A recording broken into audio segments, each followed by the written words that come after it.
안녕하세요. 3년 만에 인사를 드립니다. 만세를 떠나보내고 아직 좋은 상태가 아니지만 시작합니다. 파일링 디렉터 오프닝 1화 순서는 다음과 같습니다. 1장 서문, 2장 파일링 디렉터 소개, 3장 범죄 유발 5개 집단 클러스터, 5장 사이코패스 4가지 유형과 최상위 사이코패스, 6장 심리적 데미지와 신, 7장 길고양이 마지막 이야기, 8장 반려견 마지막 이야기, 9장 인사말 순서로 파일링 디렉터 오프닝 1화를 진행하겠습니다. 제1장 서문. 구독자여, 파일링 디렉터를 시작합니다. 파일링 디렉터는 구독자분들에게 무료 봉사하기 위해서 만들지 않습니다. 오직 나의 이익을 위해서 파일링 디렉터를 시작을 합니다. 이런 동기가 천박한 파일링 디렉터를 구독자분들이 시청하시는 것은 이성적인 행동이 아닙니다. 파일링 디렉터가 전하는 하찮고 쓸데없고 별 볼 일 없는 주제에 구독자분들의 소중한 시간을 낭비하지 마세요. 파일링 디렉터를 시청하지 않으셔도 됩니다. 떠나는 분들에게는 안녕히. 파일링 디렉터를 함께 하시는 분들에게는 제 자신이 파일링 디렉터의 재료이며 성실한 마음만 있음을 밝힙니다. 파일링 디렉터에서 많은 이야기를 구독자분들에게 소개하다 보면 새로운 것을 발견했을 때 느끼는 그 강렬한 희열을 서로 공유하고 적절한 긴장감을 유발하여 구독자분들의 소중한 삶을 안전하고 유리하게 영위하는데 작게나마 도움이 되기를 소망합니다.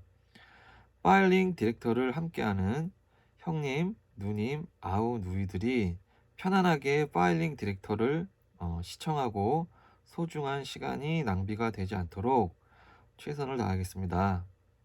아름다운 여인과의 첫 데이트를 준비할 때 그 설레임과 자유인 몽테뉴와 니체를 이미테이트, 모방하며 파일링 디렉터 오프닝 선문을 마칩니다. 감사합니다. 2장 파일링 디렉터 소개. 순서는 첫 번째 네이밍 소개, 두 번째 플래시 라이트 소개, 세 번째 수법 원지 소개 순서로 진행하겠습니다. 첫 번째 네이밍 소개. 브랜딩의 시작은 네이밍입니다. 파일링 디렉터란 파일링, 수집 정리된 파일을 디렉터, 감독이 되어 이야기한다. 파일링 디렉터와 프로파일링의 차이점은, 프로파일링은 법 집행기관들이 현장에서 증거를 직접 보고 행동 패턴, 심리, 통계, 확률, 지식 등을 동원하여 사건 조사를 주도하는 것을 말합니다. 반면 파일링 디렉터는 일반인인 저 같은 사람이 현장을 눈으로 보지도 않고 대중에게 알려진 약간의 정보를 바탕으로 수집된 파일이나 통계, 거기에 상상을 추가하여 가상의 시나리오를 만들어 가면서 이야기를 간취합니다. 간취하다는 내용을 보고 이제 알아차리다, 이런 뜻입니다. 이렇게 프로파일링과 파일링 디렉터의 개념이 조금 다릅니다. 한국이든 해외든 사건을 프로파일링을 하는 것은 대중의 논란의 대상 및 비판의 대상이 됩니다. 프로파일링을 믿지 않은 분들도 많으세요. 단테는 말했습니다. 눈으로 보지 않은 것을 말로 표현하려니 어렵더라. 단테 말처럼 프로파일링은 쉬운 작업은 아닌 것 같습니다. 두 번째, 플래시 라이트 소개. 파일링 디렉터와 마찬가지로 플래시 라이트도 네이밍 하였습니다. 플래시 라이트는 어떤 문제에 봉착을 했을 때 그 문제를 극복하기 위해서 아이디어가 필요할 때 곰곰하게 해결 방법을 생각하다 보면 어느 순간 앗 하고 아이디어가 번쩍이는 순간이 있습니다. 평소 에브리싱 자주 오지는 않지만 썸씽 어느 순간 갑자기 앗 하고 아이디어가 터져 나오면서 돌파구가 생길 때 그것을 플래시 라이트 섬광 효과라고 네이밍을 하였습니다. 아르키메데스가 외친 그 유레카와도 비슷합니다. 유레카는 뜻밖의 발견했을 때 딱 외치는 단어죠. 파일링 디렉터, 이제 플래시 라이트 외에 화이트 사이코패스 그리고 블랙 사이코패스라는 이제 단어도 네이밍을 하였습니다. 세 번째, 수법 원지 소개. 수법 원지란 뭐 법 집행기관이 뭐 경찰이나 검찰 이런 데겠죠. 범죄자들의 이제 정보를 컴퓨터에 입력하여 사건이 발생했을 때 유사 수법 전과자 등을 이제 조회하여 수사에 참고하는 것을 말합니다. 즉 동일 수법 전과자를 먼저 조사한다. 야고도 일반인이지만 수법 원지 작업을 예전부터 하고 있었습니다. 1. 수집 기간 2000년부터 2023년 현재까지입니다. 2. 수집 방법 사건 발생 날짜, 사건 해결 유무, 그리고 발생 지역, 그리고 이제 사건 내용 및 수법, 그리고 이제 특이 사항을 이렇게 정리하였습니다. 세 번째, 수집 결과. 그렇게 해서 국내 파트는 4,355건, 그리고 해외 파트는 이제 5,030건, 총 9,385건의 이제 사건을 정리하였습니다. 야고의 파일링 디렉터는 총 9,385건의 사건의 내용을 밑바탕 기반으로 하고 있습니다. 그 기반으로 이제 이야기가 흘러나간다고 보시면 됩니다. 뭐 이제 인증을 해야 되는데 마이크도 없고 핸드폰 하나로 찍는 거라 사실 좀, 그래서 이제 정리 스타일은 제가 스샷을 하나 찍어서 정리 스타일은 대략 이렇습니다 라고 이렇게 올려드리겠습니다. 3장 범죄 유발 5개 집단 클러스터. 클러스터는 군체, 뭐 집속체, 무리 등 밀집해 있는 이제 다수의 무언가를 총칭하는 단어입니다. 파일링 디렉터에서는 사건 에너지의 강도에 따라 이들을 5개 등급으로 집단을 나눕니다. 5개 등급별 집단은 이 파일링 디렉터 세계관에서 제가 임의로 만들어서 구분을 하는 것입니다. 5개 등급별 집단은 다음과 같다. 1. 5등급 이제 5티어 에너지 뱀파이어 집단. 2. 4등급 이제 4티어 10가지 인격 장애 집단. 그리고 3등급 3티어 이제 나르시즘 마키아벨리즘 집단. 4 이제 2등급 2티어 소시오패스 집단. 5 이제 1등급 1티어 사이코패스 집단. 이 각 등급별 집단은 그 집단에서 또 다시 각각 유형별로 이제 세분화되어지는데 야고가 여기에서 가장 중요하게 보는 것은 1등급 1티어 사이코패스 집단입니다. 이 사이코패스 집단은 5개의 사이코패스 유형으로 이제 세분화가 되는데 이 사이코패스 5가지 유형은 4개의 이제 사이코패스 기본 유형과 1개의 이제 최상위 사이코패스 유형을 나눕니다. 그럼 이제 4 플러스 1은 5개겠죠. 그래서 총 5개의 유형으로 이제 사이코패스를 나눕니다. 이때 파일링 디렉터에서 구분하는 범죄 유발 5개 집단 클러스터에서 한국과 이제 미국에서 바라보는 학문적 이론이 약간 다른 점이 있습니다.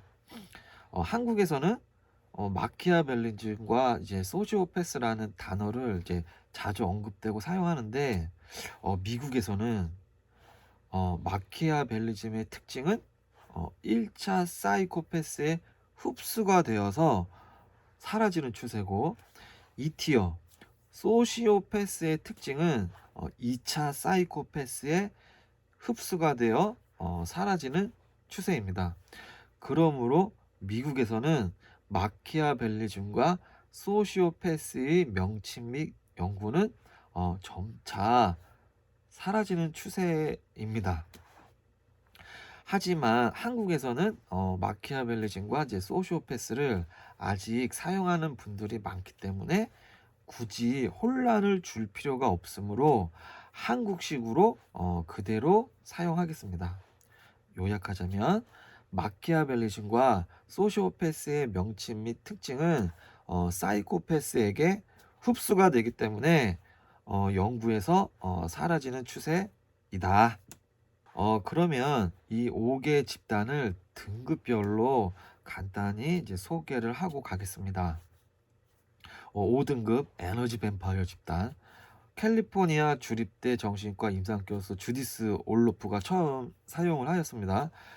이들은 그러니까 이제 긍정적인 에너지를 발산하는 사람들은 어디를 가든 이제 주변 분위기를 밝게 만들고 그들과 함께하는 시간은 이제 유쾌하고, 그리고 그들로부터 큰 유안과 즐거움을 받으며 헤어지고 나서도 이제 기분이 좋고 또 삶에 충전을 받는, 에너지를 충전을 받는 느낌을 받게 합니다.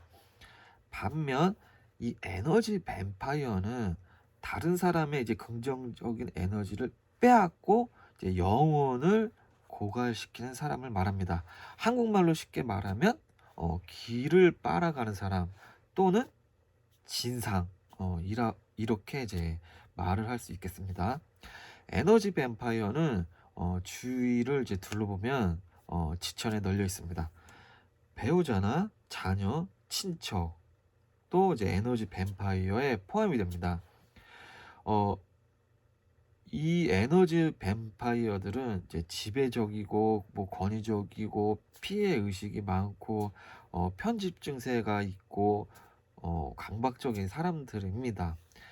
에너지 뱀파이어들을 이제 만나서 대화를 하면 가슴이 답답하고 이제 기분도 나쁘고 머리도 아프고 메스크 벗고 헤어지고 난 후 피곤해서 잠을 자야 하거나 과식을 하게 됩니다. 과식도 설탕이나 탄수화물을 찾게 됩니다. 퇴근하고 집에 왔는데 너무 피곤하거나 과식을 하거나 특히 그날 탄수화물을 많이 먹는다. 그러면 이제 그날은 에너지 뱀파이어에게 당한 날입니다. 명절에 가족들이 모였을 때 또는 사회적인 모임에서 이 에너지 뱀파이어들과 이렇게 대화를 하면 나 자신이 공격받는 느낌이 들고 또 그들로부터 이제 비판, 비난받는다는 느낌이 들면서 수치스럽고 에너지가 고갈되는 느낌을 받습니다.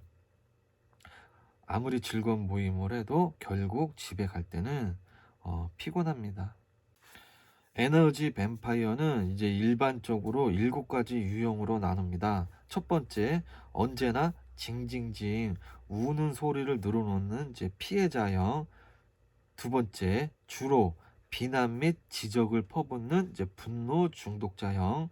세 번째, 영국 배우처럼 자신의 현실을 극적으로 과장하는 이제 왕자병, 공주병 뭐 이런 드라마형. 그리고 네 번째, 자기 이야기만 하고 자기만 주목받으려는 말징상, 수다쟁이형. 그리고 다섯 번째, 남에게 이제 끝도 없이 해결책을 요구하는 이제 울보 요구형. 그리고 여섯 번째, 영혼 없이 사교적인 활동을 하는 이제 사교의 이제 귀재형. 많죠. 그리고 일곱 번째, 남의 약점을 들추고 공격하는 약점 잡기의 이제 명수형. 이렇게 7가지 유형으로 나눕니다. 대부분의 사람이 여기에 다 들어가죠. 사람을 많이 대하는 서비스직에 있는 분들은 아실 겁니다. 이제 말진상이 얼마나 힘들고 말로만으로도 나의 에너지를 이제 약탈해 가는지, 그리고 인터넷에서 악플러들도 이제 글자로 단어로 이제 에너지를 뺏어가죠. 이제 신종 에너지 뱀파이어들입니다. 에너지 뱀파이어의 개념이 머리 없으면 고객이나 가족, 친척, 애인, 친구, 그리고 뭐 동료, 상사 등에게 나의 이 좋은 에너지를 어떻게 뺏기는지도 모르고 그냥 무차별적으로 뺏기며, 그 결과는 내 영혼이 고갈되고 육체적 피해를 입는 재앙적인 상황에 빠지게 됩니다. 이런 말 있잖아요. 큰 사기를 당하면 당뇨가 오는 것과 같습니다. 이런 에너지 뱀파이어들과 이제 대화를 하면 내 자신은 항상 뭔가 부족하고 내가 삶을 제대로 살고 있지 않나, 제대로 살고 있지 못하다는 느낌을 받으면서 나의 영혼 및 에너지는 고갈되는 반면에, 에너지 뱀파이어는 상대방을 공격했으니까 스트레스가 풀려서 에너지가 충전이 됩니다. 기분이 좋아지는 거죠. 직장에서 정신적으로 힘들게 하는 뭐 고객들, 아니면 동료 및 이렇게 상사들, 그리고 퇴근하고 집에 오자마자 싸우게 되는 배우자, 집에 오자마자 얼굴 보자마자 좋은 얘기 안 하고 싸우는 거죠. 그리고 항상 아이들에게 부정적으로 말하는 부모도 많습니다. 뭐 해본다 그러면은 뒷가십게, 응? 저도 유튜브 처음 할 때는 뭐 개나 소나 유튜브 한다고 뭐 그런 댓글도 달렸어요. 그런 댓글을 다는 사람은 에너지 뱀파이어입니다.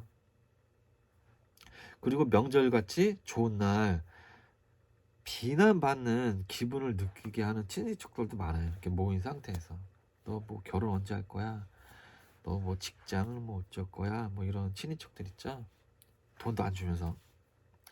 그리고 이제 기쁘고 축하받아야 할 자리에 이제 말로 초를 쳐버리는 사람들 있죠. 뭐 얼마 전에도 뭐 인터넷 보니까 결혼식 날 신부만 흰색 옷을 입어야 되는데 바로 옆에 그냥 흰색으로 풀 메이크업한 막 여자분이 와가지고, 여자들은 또 그런 거 민감하잖아요.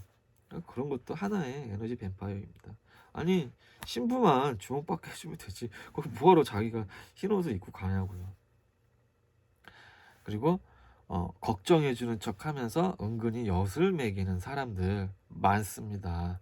그리고 걱정해주는 척하면서 이간질로 이제 싸움을 붙이는 사람들, 이런 에너지 뱀파이어들을 뭐 이제 바이러스 때문에 사람들이 이제 접촉을 많이 못하니까 뭐 보기가 힘들지 모르겠지만 최근에 많이 볼 수 있는 곳이 있어요.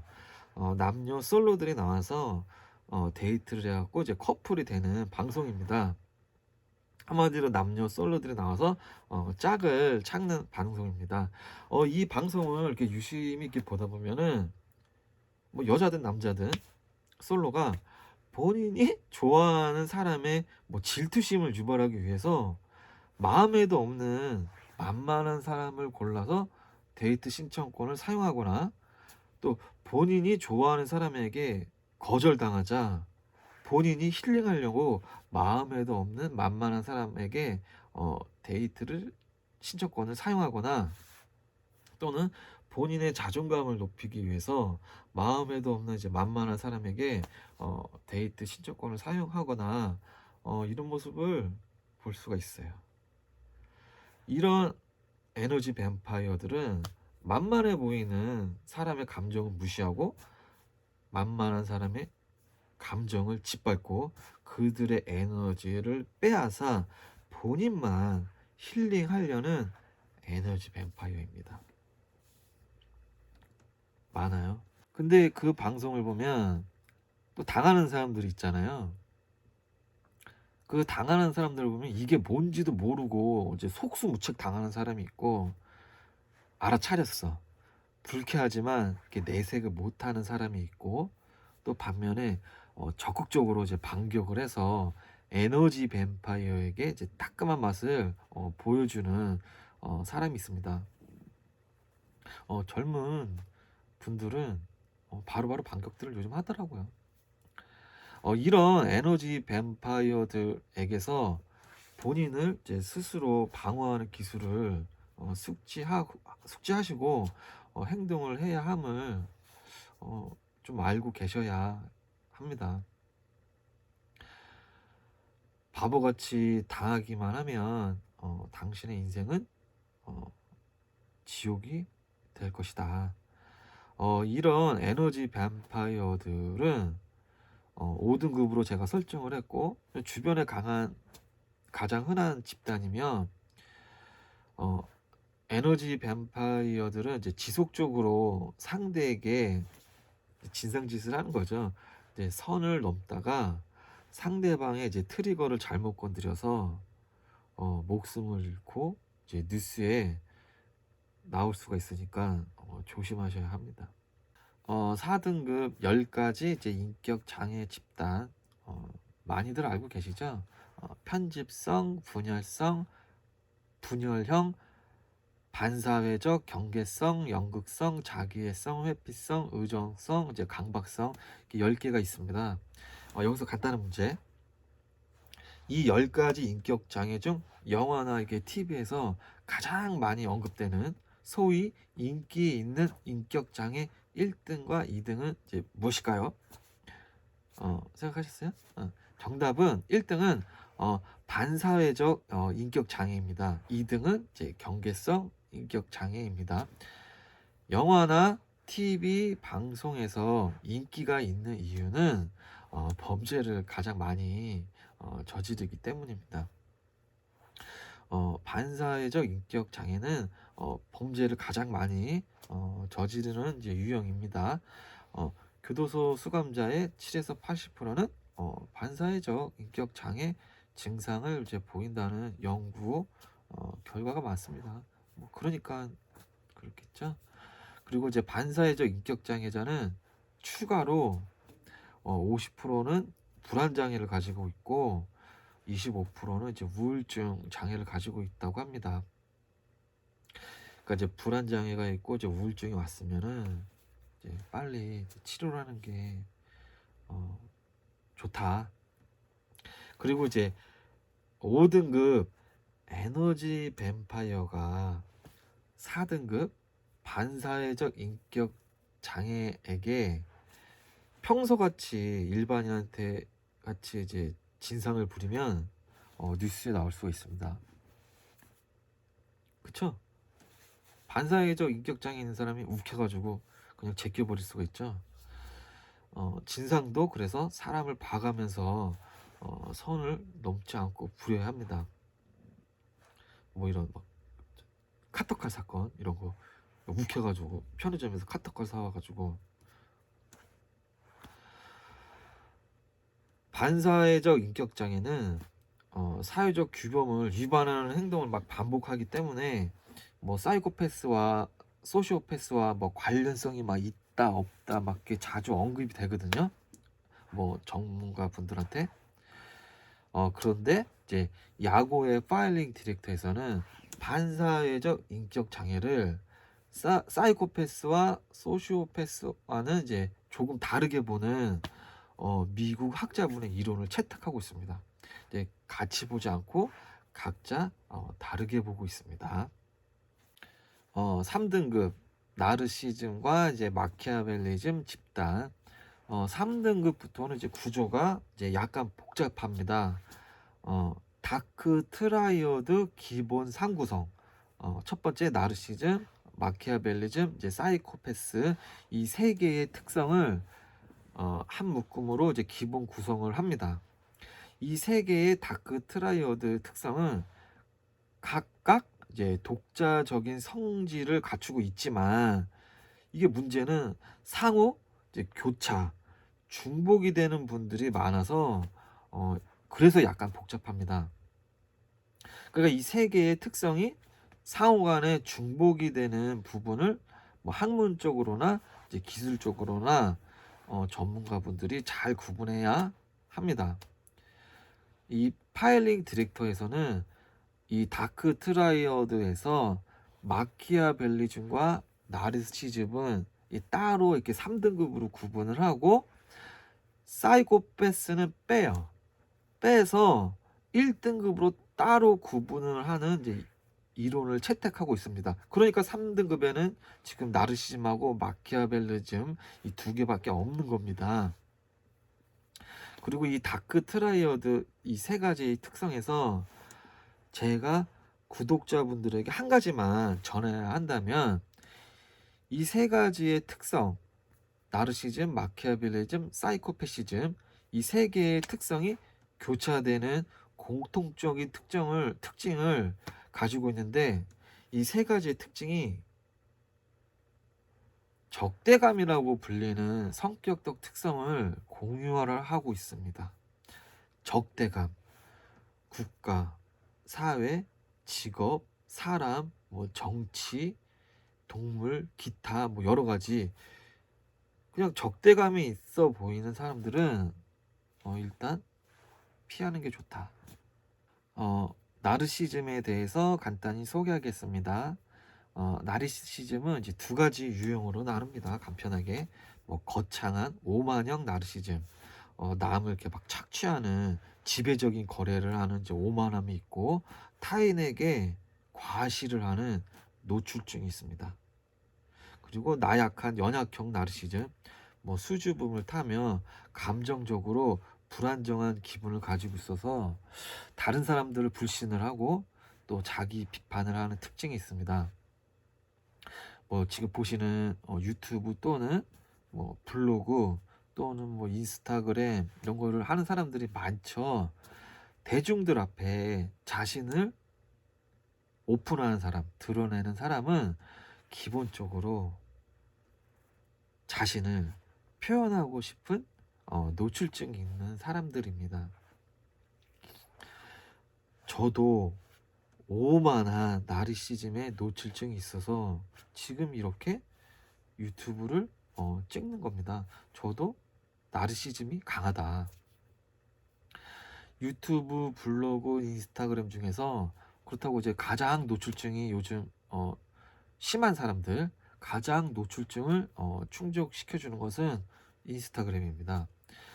유튜브나 블로그는 업로드를 하나 하기 위해서 글도 쓰고 콘티도 짜고 내가 무슨 말을 할까 생각도 하고 공부도 하고 정말 그냥 수다가 아닌 이상 굉장히 시간이 많이 들어가요. 공부도 많이 해야 되고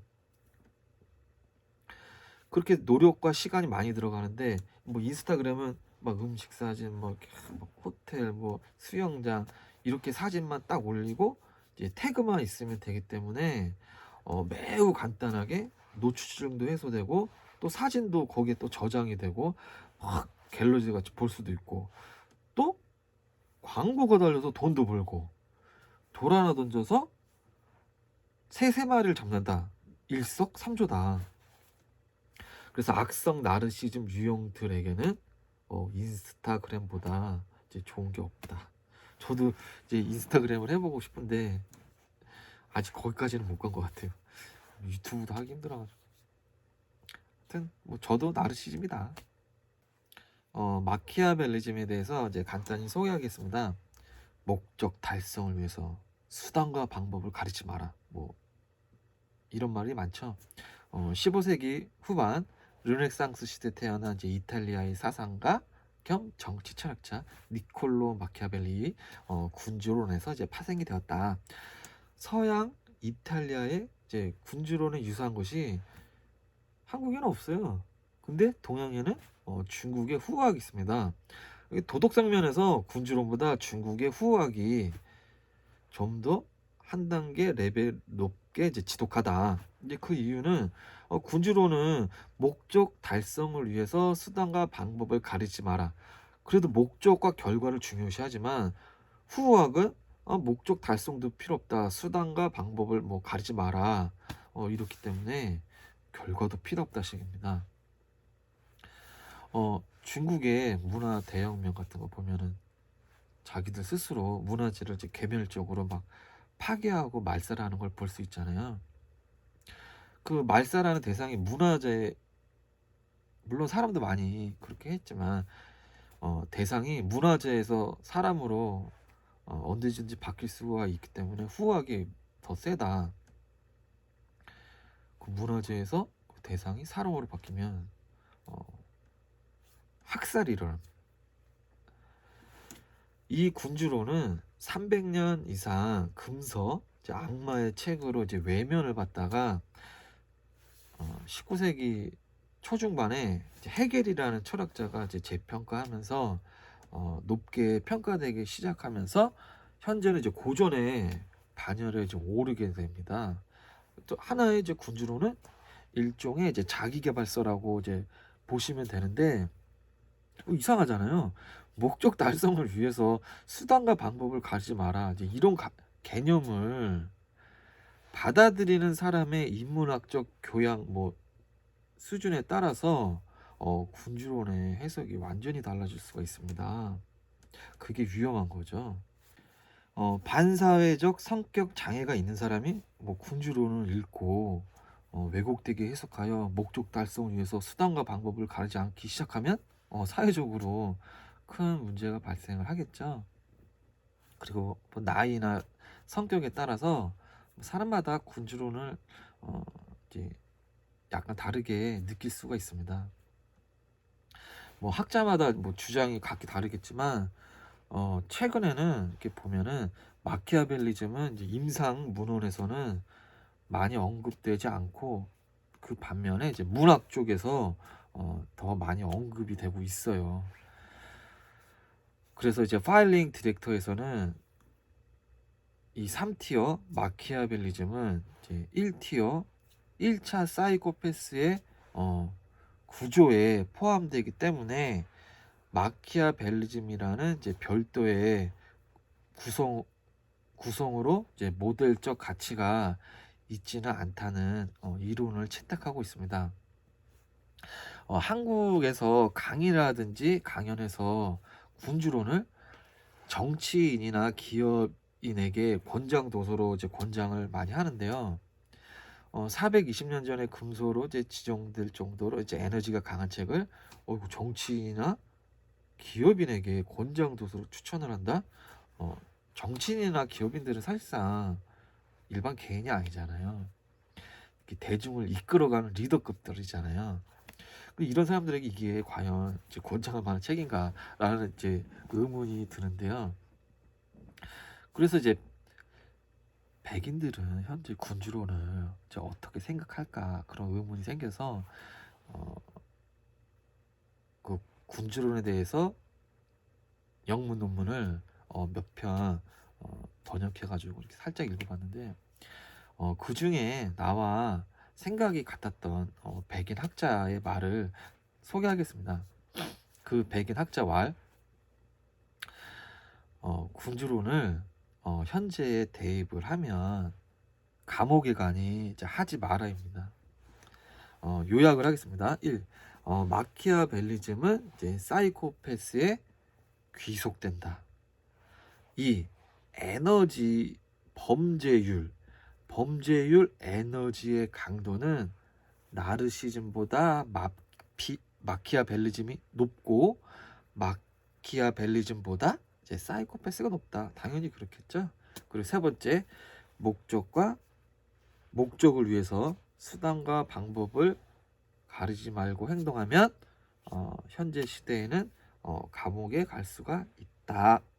2등급 2티어 이제 소시오패스 집단, 좀 전에 말한 것 같이 마키아벨리즘의 특징은 1차 사이코패스에 흡수가 되고, 이 소시오패스의 특징은 2차 사이코패스에 흡수가 되기 때문에 이 소시오패스라는 명칭이 사라지는 추세지만 한국에서는 많이 사용하기 때문에 혼란을 방지하고자 소시오패스를 사용합니다. 제가 이제 머리로 생각할 때는 사용하지는 않아요. 그냥 2차 사이코패스라고 해요. 이 대부분 사이코패스와 이제 소시오패스 용어에 대해서 많이 혼란이 있습니다. 잘 모르겠어요. 막 서로 막 뒤죽박죽 돼 가지고. 그런데 가장 중요한 것은 이 사이코패스와 소시오패스의 사이에 그 차이점을 이해를 하는 겁니다. 사이코패스와 소시오패스의 이 몇몇 특징들이 상호 간에 매우 크게 다르기 때문에 사이코패스를 조사하거나 치료하거나 연구할 때 이 사이코패스와 소시오패스의 차이점을 숙지한 상태에서 그걸 유지를 해야지 사이코패스와 소시오패스의 차이점을 정확하게 유지를 못하면은 결국 분석에 있어서 뒤죽박죽 오류와 혼란을 발생을 합니다. 1등급 1티어 이제 사이코패스 집단. 사이코패스는 두 가지, 뭐 세 가지, 그리고 네 가지, 그리고 다섯 가지 유형으로 나누는 여러 방법이 있는데 야구의 이제 파일링 디렉터에서는 심리학자 크레글리에 의해서 정립된 다섯 가지 유형으로 나누는 방법을 채택을 하고 있고 저도 이제 그렇게 생각을 하고 있습니다. 사실 더 나눌 수는 있어요, 저도. 근데 일단 유명하신 분이니까. 그리고 이제 반사회적 성격 장애 인구가 이제 전체 인구의 한 3% 정도 해당한다고 하거든요. 그런데 이제 사이코패스는 인구의 이제 1%에 해당하는 매우 극소수 집단입니다. 저는 이 극소수 집단들을 사실 저 엘리트들로 보거든요.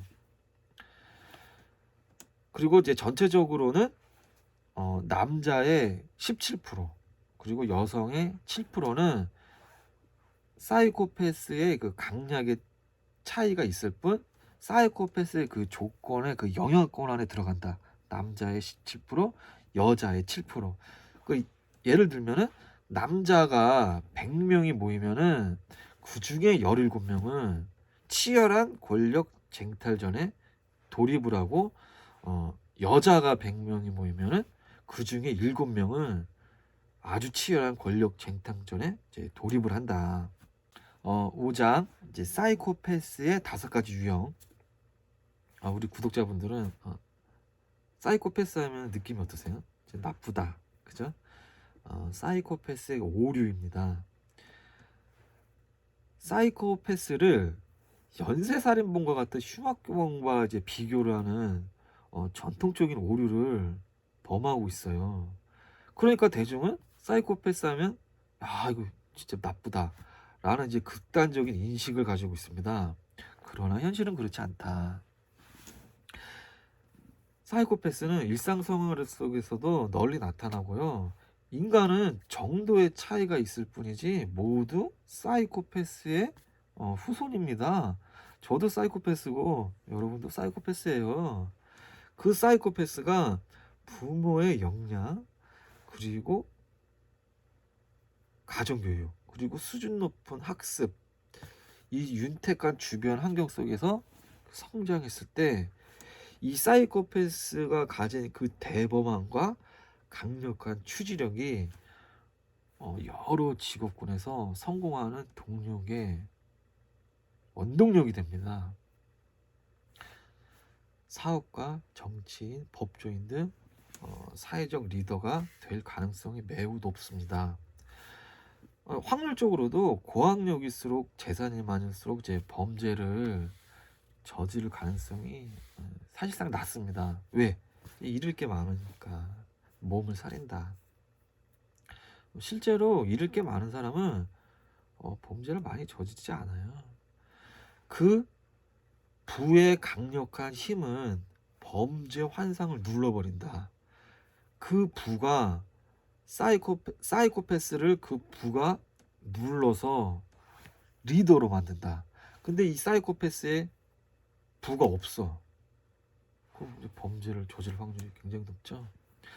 이 미국 대통령 42명 중에서 사이코패스 성격을 가진 대통령들이 국민들로부터 평가가 좋아요. 업무 평가도 좋고 인기도 많아요. 왜? 사이코패스가 대범하거든. 대통령이 대범하게 행동하잖아요. 그럼 막 남자답고 멋있어. 막 쫄지 않고 그게 보기가 좋아. 그런데 대중을 좋아할 수밖에 없어요. 그러니까 이제 한국 같은 경우는 사이코패스 하면은 자꾸 뭐 범죄자들만 이렇게 비교하는 그런 전통적인 오류를 범하고 있는데, 저 백인들 같이 사이코패스를 뭐 연예인, 정치인, 기업가 이런 엘리트들이랑 비교를 하는 그런 것도 필요하지 않나, 저는 그렇게 생각을 합니다. 좀 넓게 봐야 된다. 백인들은 그렇게 보거든요. 그리고 해커도 범죄를 저지르는 이제 블랙 해커가 있고, 범죄를 막는 화이트 해커, 보안 전문가라고 하잖아요. 이제 그렇듯이 범죄를 저지르는 사이코패스는 이제 블랙 사이코패스가 있고, 사회적 리더가 되는, 국가를, 이렇게 말하면 좀 오해할 수도 있지 모르겠지만 국가를 지탱하는 거는 전 사이코패스 리더들이라고 생각을 하거든요. 이런 사이코패스들을 화이트 사이코패스라고 저는 명칭을 만들었습니다. 자, 사이코패스가 많은 나라가 어디일까요? 제일 많은 데가 저기 북부 유럽 그쪽이고, 그 다음이 영국, 미국. 이 사이코패스들이 많은 나라가 강대국입니다. 그 리더들이 그 치밀하게 계획된 행동들, 그게 범죄로 가는 게 아니라 정치, 나의 민족을 위해서 그 치밀함과 대범함과 계획성이, 그게 국가로 해서 들어갔을 때 그게 영국과 미국과 같은 그런 강대국을 만든다. 그래서 저는 한국에도 사이코패스, 이 화이트 사이코패스 기질을 가진 정치인들이 나와야 된다. 그래서 우리나라가 그냥 치고 올라가야 된다, 그렇게 생각하고 있습니다. 사이코패스 5가지 유형. 첫 번째, 1차 사이코패스. 대중들이 사이코패스라고 했을 때 바로 생각나는, 몰라, 사이코패스에 대해서 몰라도 그냥 사이코패스다 하면 그냥 생각나는 거, 그런 이제 정통적인 사이코패스를 1차 사이코패스라고 합니다. 마키아벨리즘이 1차 사이코패스의 이 영향권 안에 들어간다고 보시면 됩니다. 특징, 첫 번째, 위험을 감수하는 것을 선호하지 않습니다. 조심성이 있다. 두 번째, 통제하기 좋아한다. 세 번째, 대상에게 공격성이 높다. 네 번째, 자비심이 없고 죄책감이 없다. 두 번째, 2차 사이코패스. 소시오패스가 2차 사이코패스의 영향권 안에 들어갑니다. 특징 1. 위험 감수를 꺼리지 않는다. 조심성이 없다. 그리고 두 번째, 모험심이 있고 아주 대범합니다. 그리고 세 번째, 그 규칙이 있다. 그리고 네 번째, 자비심이 있고 죄책감도 느낀다. 이렇게 1차 사이코패스와 2차 사이코패스는 두드러지게 다른 특징을 가지고 있습니다.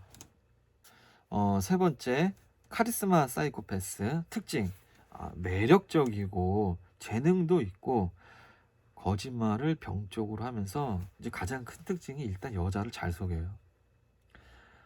종교 지도자들 같이 이 설득력이 아주 좋은 유형이 카리스마 사이코패스입니다.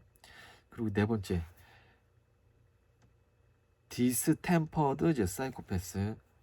제가 봤을 때는 가장 많은 유형의 이제 사이코패스라고 생각을 합니다. 특징은 강력한 성욕, 그 성적 욕망, 그리고 뭐 소화성애, 도벽 등 이 강력한 갈망을 위해서 더 강한 자극이 필요한 유형의 사이코패스입니다. 지속적으로 흥분을 갈망하고 지루함을 버티지 못한다. 이제 모든 게 다 그렇죠.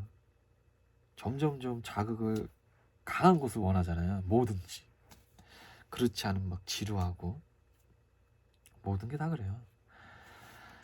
이들은 위험한 스포츠와 활동에 이제 본능적으로 끌릴 수밖에 없어요. 위험, 이제 극한을 추구하는 그 익스트림 스포츠를 즐기는 사람들, 막 심해 탐사, 막 동굴 탐사, 그리고 뭐 안전 장비 없이 막 맨손 절벽 클라이밍, 얼마 전에도 뭐 어떤 분 절벽에서 떨어져 사망하셨죠. 그리고 뭐 스카이 다이빙, 뭐 빈벽 등반, 유잉 슈트 입고 막 내리 꽂고, 막 파쿠르, 고산 등반, 패러글라이딩, 행글라이더, 뭐 이런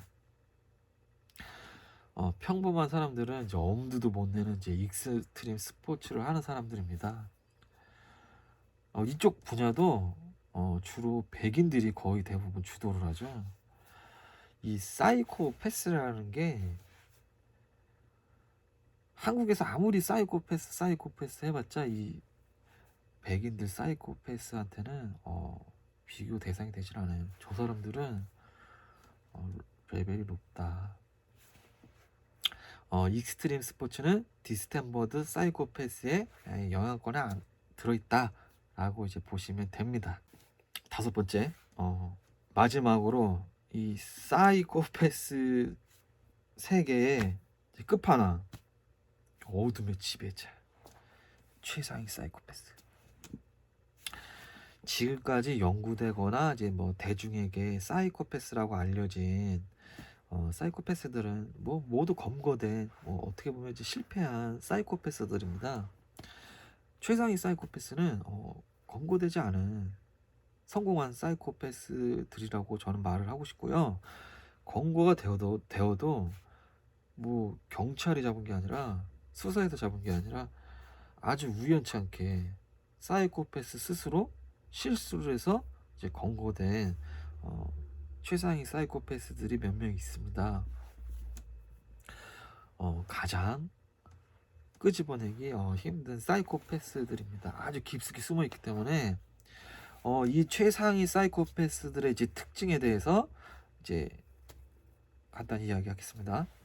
첫 번째, 기존에 알려진 사이코패스의 이 특징들은 모두 이제 무력화시킵니다. 두 번째, 어릴 때부터 반사회적 전조 증상조차도 부모나 주변에 발각되지 않으면서 매우 지능적인 고기능성 사이코패스들입니다. 세 번째, 부모의 학대도 받지 않았습니다. 네 번째, 어렸을 때 동물을 고문하거나 학대한 적도 없습니다. 다섯 번째, 침대에 오줌을 싸지도 않습니다. 여섯 번째, 뭐 엄마나 이모의 속옷이나 팬티를 만지작 거린 적도 없습니다. 일곱 번째, 주변에 문제가 있는 뭐 형이나 삼촌 이런 것도 없습니다. 여덟 번째, 행복한 가정 환경에서 부모님 밑에서 형제 자매들과 함께 잘 성장했습니다. 아홉 번째, 매력적이고 말도 잘하고 또 지적이기도 하고 생긴 것도 멀쩡하고 잘생겼습니다. 열 번째, 군복무 같은 것도 정상적으로 끝내고 또 제대 후에 직업도 가지면서 직업도 좋은 인식의 직업들 있잖아요. 경찰, 소방관, 공무원, 그리고 이런 거 사회생활하는 데는 전혀 문제가 없습니다. 그리고 11번째, 결혼을 해서 가정도 꾸리고 자녀에게 또 좋은 부모가 됩니다. 자녀에게도 잘합니다. 그런데 시리얼 킬러였다. 이런 사람들, 일명 하이팩터 원 사이코패스라고 합니다. 최상위 사이코패스. 여기에 추가로 그 목표물 있잖아요. 대상을 선택할 때 그 방법을 저는 두 가지로 나눠요. 제가 예전에 그 밀란 쿤테라의 참을 수 없는 존재의 가벼움 그거 읽는데 그 내용 중에 서정적, 서사적이라는 단어가 나와요. 이 단어를 딱 듣자마자 이거를 갖다가 파일링 디렉터 사이코패스에 적용을 해야겠다. 밀란 쿠르테라가 이제 바람둥이를 나눌 때 사용하는 단어인데요. 서정적이다, 서사적이다라는 게 서정적인 것은 이 여성상이 뚜렷해요. 나의 이상형이 뚜렷해, 스타일이. 그래서 그 이상형의 여성상을 찾을 때까지 계속 여자를 바꿔가면서 만나는 경우를 서정적인 바람둥이다. 그리고 서사적인 것은 이 여성상이 뚜렷하지 않아. 이상형은 없어. 그냥 여자면 다 좋아.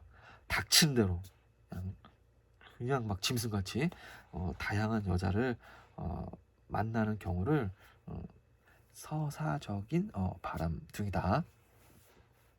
이걸 듣고 저는 이거를 사이코패스의 대상 선정이라는 목록을 만들어 가지고 적용을 합니다. 파일링 디렉터에 이것을 적용을 하면은 첫 번째 여성상이 뚜렷한 여자를 선택하는 경우를 서정적 선택 사이코패스다. 해외 사이코패스는 서정적인 경우가 매우 많습니다. 테드 번디, 로드니 알칼라, 윌리엄 브래드포드, 그리고 로버트 벤로드, 하빈 클레트먼, 이런 사이코패스들은 대부분 자기가 원하는 생각하는 그 여성상이 뚜렷한 여자들만 이제 공격을 했다. 좋아한다. 두 번째, 여성상이 이제 뚜렷하지 않고 나에게 유리한 공간적 상황만 되면 이제 가리지 않고 그대로 공격하는 경우를 이제 서사적인 사이코패스다. 이제 가장 흔한 사이코패스들의 공격 선택 방법입니다. 뭐 외진 길을 가는데 길 앞에 여자가 걸어가고 주변을 둘러보니 아무도 없다. 고요하다. CCTV도 없다. 뭐 어둡다. 뭐 으슥하다. 충동적으로 공격을 합니다. 남자분들 그런 거 있잖아요. 저 나만 그런가? 나 정말 이쁜 여자 보면은 진짜 막 욕심이 날 때가 있어요. 그거 참아야 되지만 그거 못 참겠지. 아무튼 강호수는 여성을 골랐잖아요.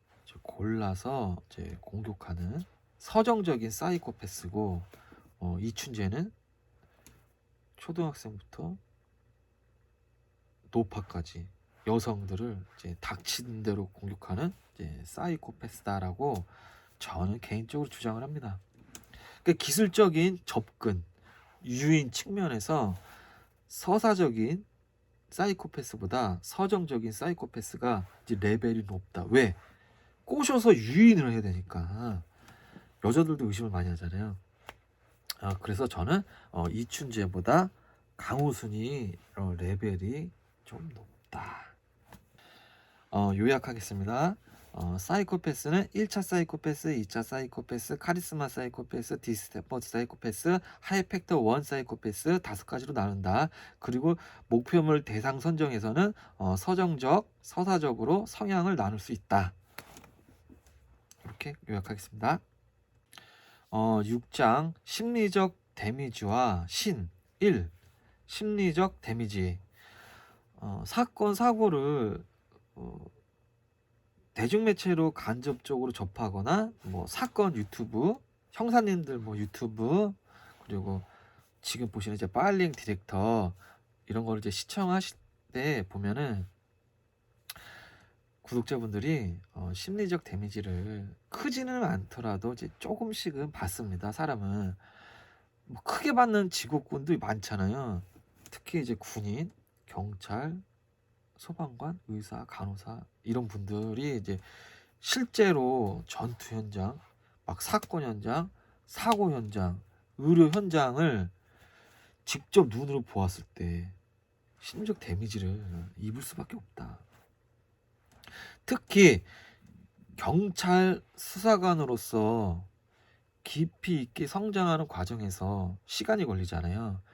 과정이 있고 그리고 경험을 쌓다 보면은 그 과정에서 혼란스럽기도 하고 또 동화되기도 하고 또 지긋지긋한 스트레스 등으로 심리적으로 어려운 상황이 반드시 옵니다. 그래서 뭐 강력반 형사들이 좀 쉬러 좀 보직을 잠깐 변경하거나 이렇게 해야 된다고 저는 봐요. 왜냐면은 그 심리적 데미지를 이제 한 번씩 이렇게 완화시켜주는 과정은 좀 있어야 된다. 그 선악의 저편에서 그 니체가 경고를 합니다. 괴물과 싸우는 사람은 그 괴물 속에서 스스로 괴물이 되지 않도록 조심해야 한다. 우리가 그 심연을 오랫동안 들여다본다면 10년 동안 우리를 들여다보게 될 것이다. 그러니까 한마디로 그거죠. 괴물을 잡으려다가 나 스스로도 괴물이 될 수 있다는 이야기입니다. 그러니까 니체가 경고한 것이 무엇일까? 저도 오랜 시간 곰곰이 생각을 해보았는데 잘 느끼지를 못했어요, 사실. 그러다가 이제 어느 순간 좀 느낌이 오는 거죠. 그게 뭐냐면은 니체의 그 경고가 일반적인 사건 사고에서는 느낌이 오지가 않습니다.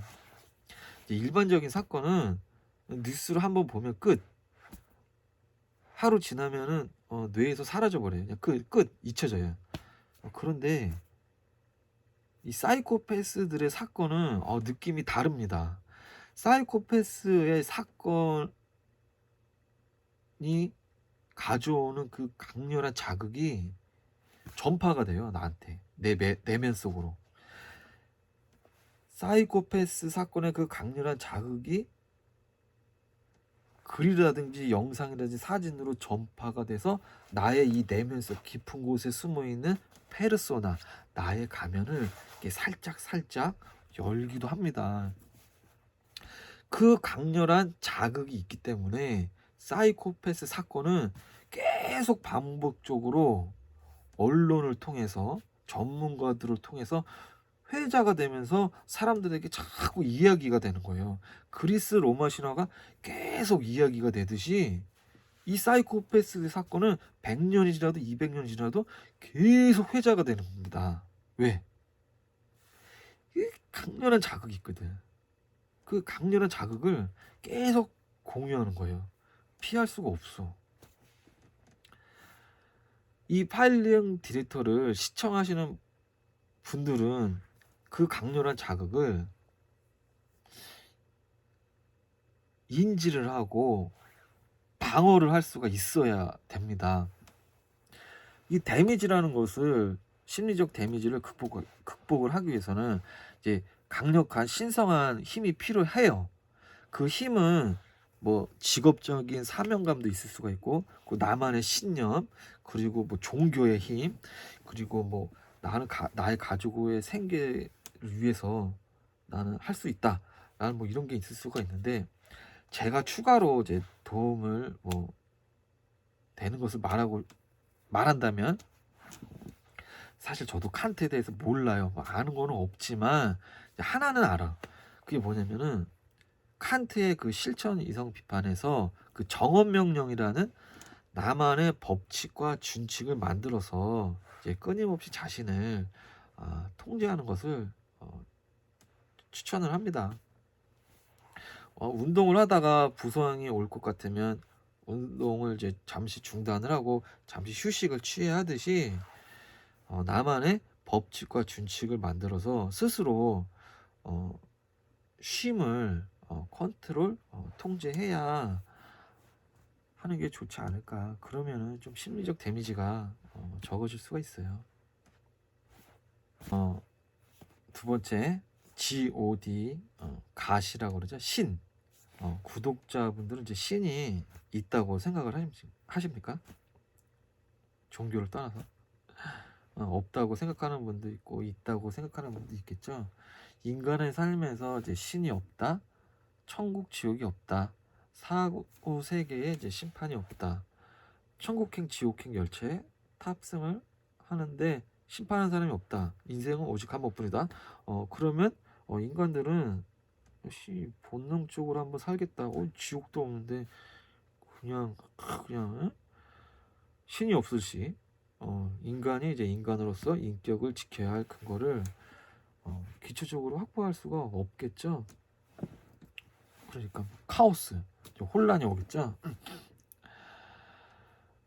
그 집단 그리고 개인의 안전을 위해서 인간의 이제 인격과 도덕을 이렇게 통제를 하려면은 결국 마지막에는 신이 있어야 할 수밖에 없어요. 그리고 칸트의 순수 이성 비판에서 칸트가 인간의 인식의 한계를 서브젝트에서 오브젝트로 이제 그냥 깨버리면서 인간의 인식의 변화를 칸트가 이루었지만 결국 칸트도 마지막에는 신을 호출을 합니다. 그럼 파일링 디렉터의 이제 세계관에서 야고가 생각하는 신은 있느냐? 신이 있으면 신은 무엇이냐? 제가 말하는 신은 있습니다. 그 신이 뭐냐면 우리를 언제나 항상 위에서 이렇게 내려다보는 거. 신은 항상 우리를 내려다보잖아요. 우리를 내려다보면서 신은 항상 우리를 감시하고 통제하잖아요. 그것은 CCTV다. CCTV가 신이다라고 저는 생각을 합니다. CCTV를 벗어날 수가 없어요. 산책만 가더라도 사방이 당신을 찍고 있습니다. 요약하겠습니다. 첫 번째, 칸트 전 서브젝트 범인 주변을 돌면서 관찰 추리를 했다. 두 번째, 칸트 후 오브젝트 주변을 돌지 않고 이제는 내가 범인이 되어 관찰 추리를 했다. 세 번째, 칸트 끝 CCTV는 신이다. 과학 수사를 한다. 이렇게 정리를 하겠습니다. 7장 길고양이 마지막 이야기. 네, 뭐 대충 파일링 디렉터에 대한 이야기는 6장에서 이제 끝이 났고요. 7장, 8장, 9장은 개인적인 이야기입니다. 만세를 이제 떠나보내고 이제 제가 좀 우울증에 걸려서 진짜 막 산책길을 막 방황하고 다녔어요. 그러다가 이제 길고양이를 만나서 제가 영상을 몇 번 이제 올렸었는데 물론 뭐 2년 전, 3년 전이라 기억도 안 나실 거예요. 이 녀석입니다.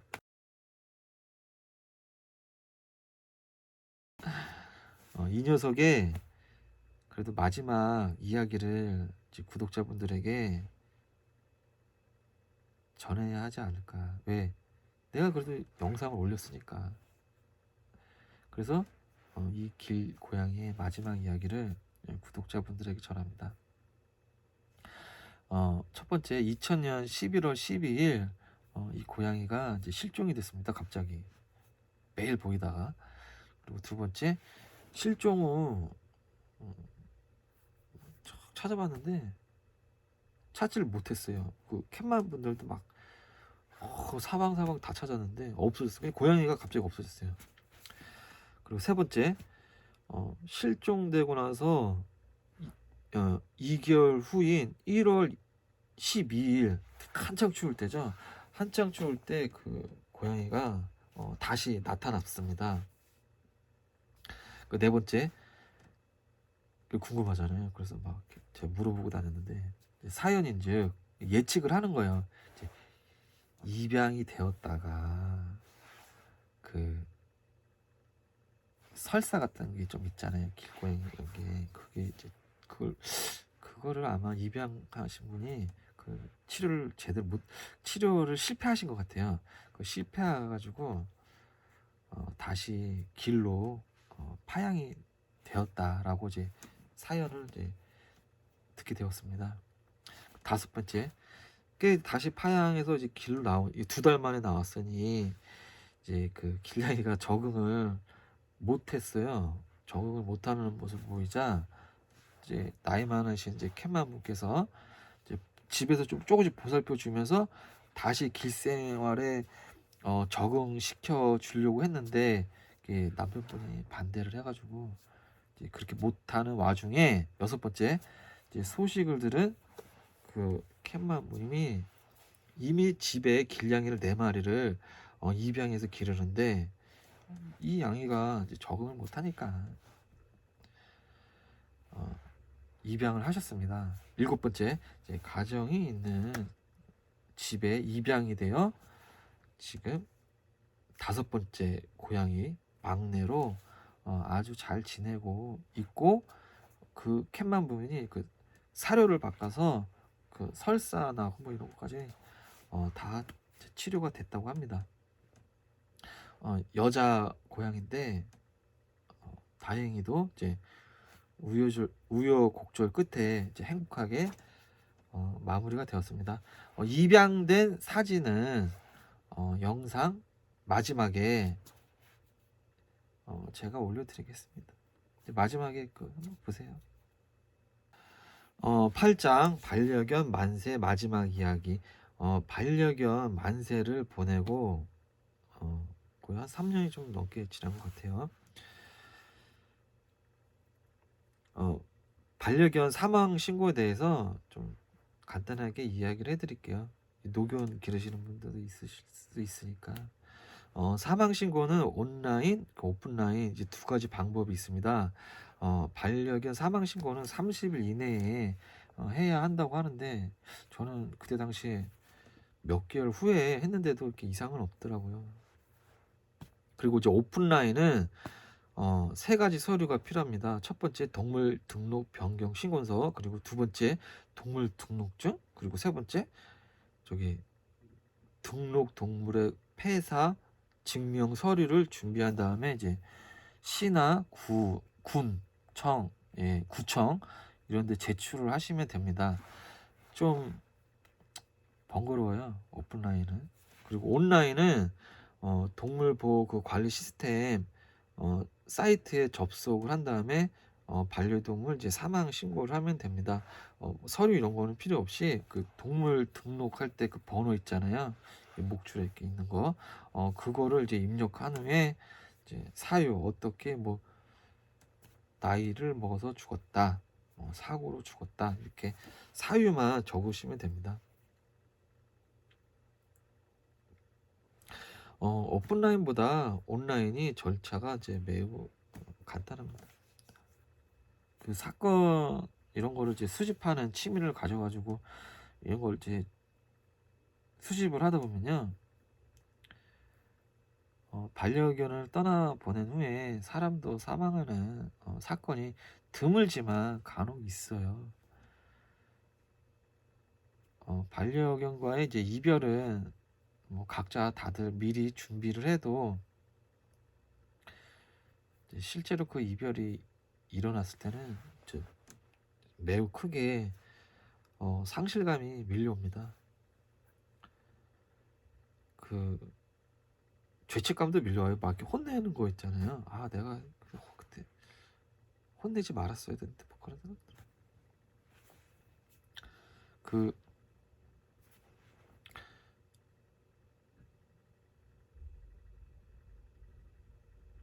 그 레이먼드 챈들러의 그 기나긴 이별 이런 거 보면은 뭐 이별을 한다는 것은 뭐 조금씩 죽어가는 것이다. 아, 전세 만세 보내고 너무 힘들어. 그 노경과 함께하는 분들은 제 이별이 오더라도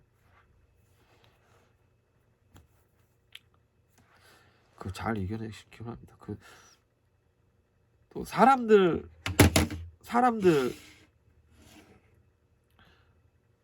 죽어서 또 보내는 거랑 또 반려견 또 보내는 거랑 또 달라. 되게 크게 오더라. 아, 이제 9장 인사만 하고 이제 마무리 지어야 할 것 같습니다. 어쨌든 반갑고요. 3년 만에 뵀는데 이제 좋은 모습이 아니라서 이제 부끄럽습니다. 뭐 3년이 지나도 이제 펜러스 증후군에서 아직 못 벗어나고 있는 것 같고요. 그 3년 동안 저 머리도 한 번도 안 잘랐어요. 수염도 안 감고 그냥 죄책감에 그냥 시달리다가 이제는 좀 극복해야 할 때가 온 것도 같습니다. 뭐 걷든지 뛰든지 뭐 매달리든지 이제 운동도 조금 하면서 그러면서 이제 유튜브 영상도 좀 올리면서 제 자신한테 긴장감을 좀 주고 싶어요. 그 유튜브 올리려면은 막 이렇게 생각도 많이 해야 되거든요. 무슨 말을 할까? 그러면서 좀 이 상황을 극복해야 할 것 같습니다. 그리고 제가 뭐 구독자분들에게 전하고픈 말이 있다면, 그 바이러스 감염증이 이제 막 대유행을 해가지고 다들 힘들잖아요. 그 바이러스 감염증이 대유행이 이제 뭐 장기화 되면서 세계에서 심리학회가 제일 많은 곳이 이제 미국이거든요. 미국 심리학회에서는 국가적 정신 건강 스트레스가 이제 상승을 하여 이제 심각한 사회적 결과로 드러날 것이라고 막 예측을 해요. 그 사람들은 그럴 수밖에 없죠. 사람들이 이제 불안감을 느끼고 이제 스트레스가 가둬놓다 보니까 표출되면서 사회의 갈등이 이제 늘 것이다. 그 결과 현재 미국은요, 전체 범죄는 6% 감소했지만 이 강력 범죄가 5.6%가 증가를 했습니다. 특히 사망 사건이 30%가 증가했어요. 이것은 미국도 1960년 이래 가장 큰 증가폭이라고 합니다. 그렇다고 뭐 한국도 그러는 법은 없잖아요. 한국은 이제 원초적인 호전성이 미국보다는 상대적으로 많이 떨어지기 때문에 미국 같은 강력 범죄가 이제 증가하는 폭은 없을 것으로 저는 봐요. 그래도 이제 미국과 비교를 했을 때 미국과 반대로 한국은 사회적 거리두기 해제 이후에 강력 범죄는 이제 다소 감소를 할 거고, 대신 뭐 강도나 절도가 한 15%에서 한 18% 정도 증가하지 않을까, 이렇게 한번 예측을 해봅니다. 이렇게 정신건강 스트레스로 인해서 사회 갈등이 표출되는 뭐 지금 같은 시기에는 자신의 몸과 재산의 그 지키기 위해서 보안을 강화하고 타인과의 갈등에 있어서 최대한 육체적으로 대결하는 것을 피해야 합니다. 그 사소한 다툼으로 생명을 잃을 수가 있어요. 야구의 파일링 디렉터 세계관에서 제1원칙, 보이지 않는 것에 집착하지 말고 남의 말을 믿지 말라. 아리스토텔레스. 내 눈에 본 것만 믿어라는 얘기죠. 그리고 난세에는 자기를 보존하는 것이 가장 큰 대업이다. 유방. 남의 말을 믿지 말고 행동을 봐라. 이상하면 즉각 도망가라. 이상한 데는 가지 마라. 내 몸을 보존하는 것이 무조건 1번이다. 몽테뉴. 파일링 디렉터 오프닝 2화에서 뵙겠습니다. 감사합니다. 안녕.